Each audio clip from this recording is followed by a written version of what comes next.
పార్టీలో జరుగుతున్న పరిణామాలను అందరూ గమనిస్తున్నారు. వీళ్ళ కార్యకర్తలు ముఖ్యంగా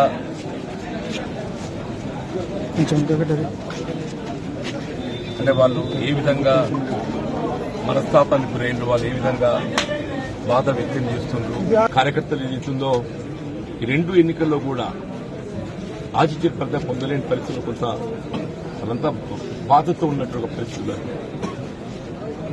ఇవాళ మరి ఇక్కడ ఇంతకాలం ఏదైతుందో ఎవరితోనైతే పోరాటం చేసినామో మరి ఆ శాసనసభ్యులను ఏదైతుందో ఏకపక్షంగా పార్టీలు చేర్చుకోవడం పట్ల కార్యకర్తలందరూ కూడా వారి యొక్క బాధ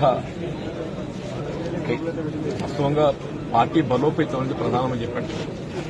అటువంటి పార్టీ బలోపేతం కొరకు అసలు చేసి 4 దశాబ్దాలుగా ఈ ప్రాంతం పార్టీ పటిష్టానికి పనిచేస్తుంది, ప్రజలకు అందుబాటులో ఉండి సమస్యల పరిష్కారానికి తోడ్పడుతున్న పరిస్థితుల్లో ఇవాళ సరే శాసనసభ్యుల సంఖ్యాబలం అనే భావనే కావచ్చు, ఆలోచన ఏదైనా కానీ ఏదైతుందో ఏకపక్షంగా నిర్ణయం తీసుకోవడంతో కార్యకర్తలు తప్పుకోలేకపోతున్నారు. వారి యొక్క మరి ఆలోచన సూచనలు దానికి అనుగుణంగా భవిష్యత్తు కార్యక్రమాన్ని నిర్ణయం తీసుకొని జరుగుతుంది. మరి భవిష్యత్తు కాలం నిర్ణయిస్తుంది. భవిష్యత్తు నిర్ణయం ఏదైతుందో కాలం నిర్ణయిస్తుంది, దానికి అనుగుణంగా ముందుకు అంటే ఇప్పుడు మంత్రి శ్రీధర్ బాబుతో మీరు మాట్లాడారు కదా, మీరు అంటే ఆయన సమ్మతించారా? ఇద్దరు సంతృప్తి అనేది కాదు, జరిగిన పరిణామాలపై ఏదైతుందో చర్చించడం జరిగింది.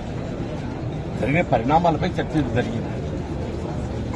మరి శాసనసభ్యులు అనేది సంఖ్యాపరంగా మరి ప్రభుత్వానికి అండగా ఉండాలనే ఒక భావనతోని మరి ఇతర పార్టీలకు చెందినటువంటి ఒక శాసనసభ్యులు పార్టీలు చేసుకోవాలని చెప్పని తలంచవచ్చు.